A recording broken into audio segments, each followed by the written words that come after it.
How are you, folks? Dave Brown back here with the New Populace. Thank you again for joining me. You know, back in 2020 when Joe Biden got elected, the refrain from the mainstream media was that finally the adults are back in charge, meaning that Donald Trump was no longer going to embarrass the United States with his lack of statesmanship, and that we would have a real person, a real statesman, a real gentleman in Joe Biden who could have dialogue with the rest of the world and restore the mystique and the strength and the aura of America. Well, ironically, over the last 4 years, the exact opposite has happened. Joe Biden has not been a statesman. The adults are not back in charge. And we have very little dialogue with the other great powers of the world. For example, since this Ukraine-Russia war started back in 2022, Joe Biden and Vladimir Putin have not spoken, even as that conflict continually escalates. And of course, if it escalates too far, we have two nuclear armed countries, and a direct confrontation would be catastrophic for the entire world. But again, despite that risk, we still have no dialogue between Vladimir Putin and Joe Biden, which is a big deal. And the other great power in the world is China. And there again, we still have this problem of a lack of constructive dialogue.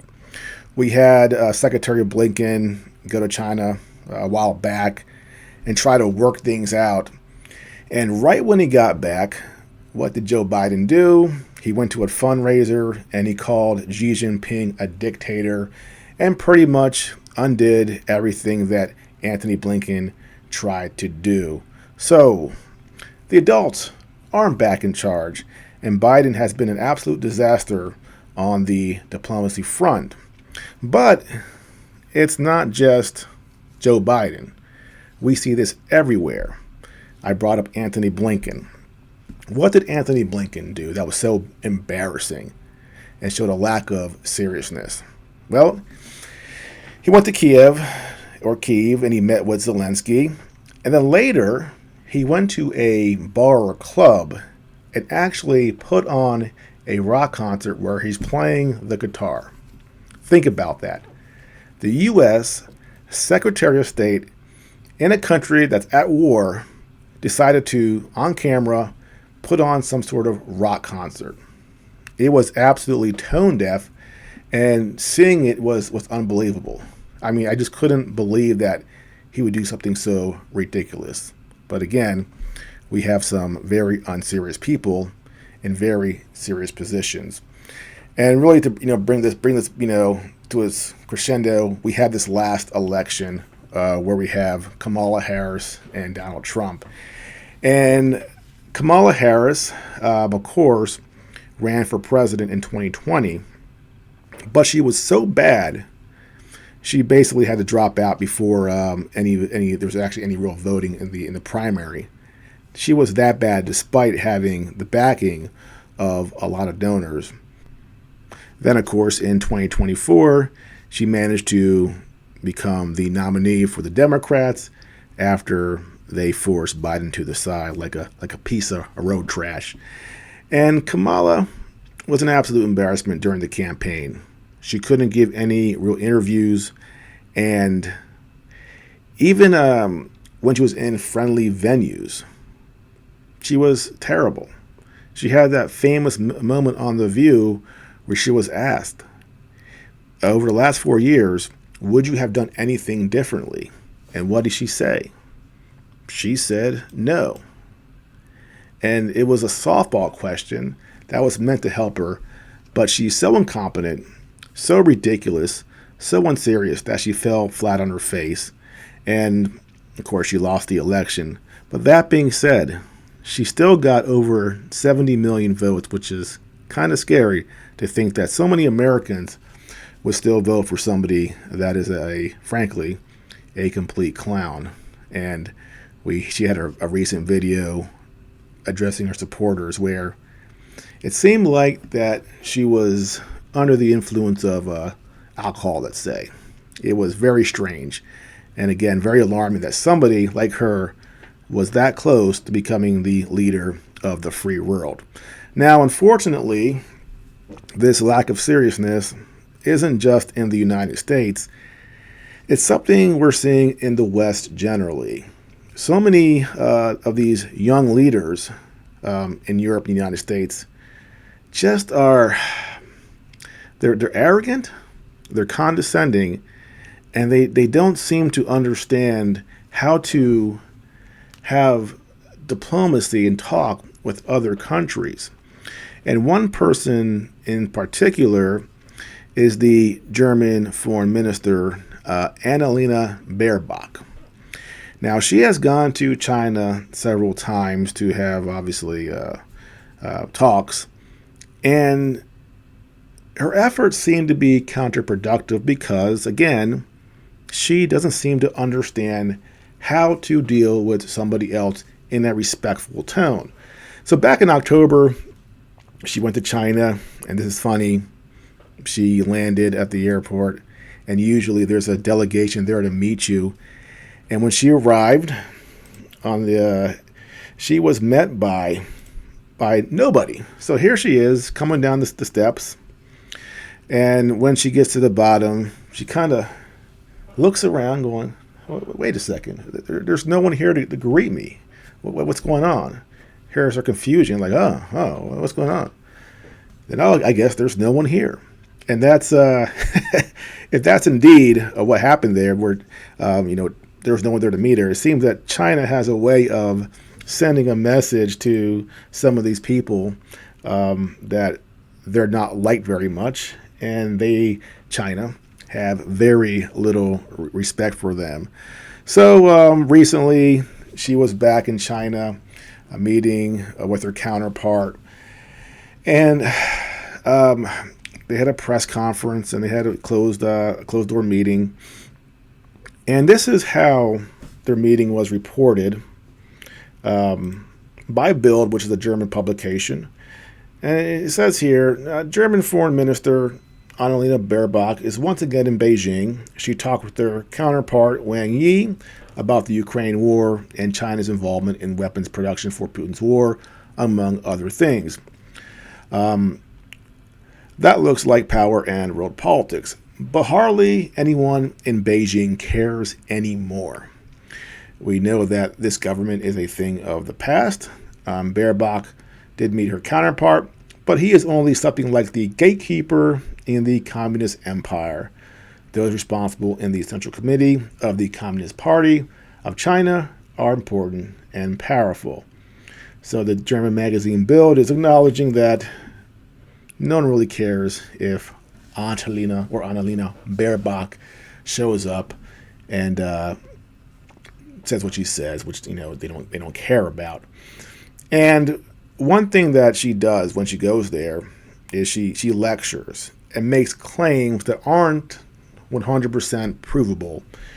And as it's described in the South China, publication, South China Morning Sea. Hope I got that right. I always confuse them. But she said this, China's support for Russia hitting ties, German Foreign Minister Baerbock tells Wang Yi. Russia is dragging Asia into the Ukraine war, German Foreign Minister Annalena Baerbock has warned, while telling Chinese counterpart Wang Yi that Beijing's support for Moscow was affecting its relations with both Berlin and Brussels. The Russian president is not only destroying our European peace order through this war against Ukraine, but is now dragging Asia into it through North Korea. My Chinese counterpart and I have discussed in depth that this is not in China's interest either, she told reporters after the pair held talks in Beijing. Drones from Chinese factories and North Korean troops attacking peace in the middle of Europe violate our core European security interests. So there's this rumor or report that there are North Korean troops in Russia in the Kursk region assisting in the fighting. Yet, there was no real battlefield evidence that this is going on. There may be observers. Certainly, North Korea is interested in learning what the Russians have learned fighting this war the last 2.5 years. So I'm certain that there are observers, but the idea that there are North Korean troops engaged in large-scale battle in Kursk is unsubstantiated, yet she's here repeating that, and here saying that there are drones from Chinese factories being sent to Russia to help in the war effort. And it's always funny that the whole West can just pile weapons into Ukraine, but if one country assists Russia, all of a sudden that's a huge problem. Again, that's our one-sided view of the world where everything we do is great, but if another country does it, well, they're a bad country, and we must browbeat them and put them in place, except one problem. China is not a little kid anymore. China is a big boy, and China doesn't appreciate it being lectured by a 43-year-old foreign minister from Germany who doesn't seem to understand how to have constructive dialogue. And how their conversations are reported. This is what the Chinese said about it. They were not as pointed and obscured some of what she said. And they said the two sides also had an exchange of the views on the Ukraine crisis. Annalena Baerbock expressed the hope that China will play a positive role as a cooperative partner of Europe in this regard. Wang Yi elaborated on China's position on promoting peace talks in a comprehensive and systematic manner. So they kind of blew off her claims there and are being more vague, the Chinese. And allegedly, there was supposed to be this joint press conference between the two. And the allegation here is that it was stopped because Baerbock was being, in the view of the Chinese, insulting, and her counterpart impromptu canceled the joint press conference. So here it is right here. Him just moving her off the stage going, we're done here. We're not going to have this press conference. You're not being respectful, and this is a waste of our time. So that is the allegation. That is what happened. Is that what happened? Not 100%, but that does seem to be what has happened there, which is fairly embarrassing for her. And that video clip here. Here's the thing they don't get is, we have Donald Trump. And Donald Trump is very brash, and he's very, he talks about his tariffs, and we're going to tariff this country, we're going to tariff that country. He says that China is ripping us off. And you would think that would really inflame the Chinese, and they'll be very angry about that. And they're actually not. Now, part of it is the fact that Trump, as president, obviously holds a fairly big stick, so they have to be wary of that and can't just blow her off like, say, a German foreign minister.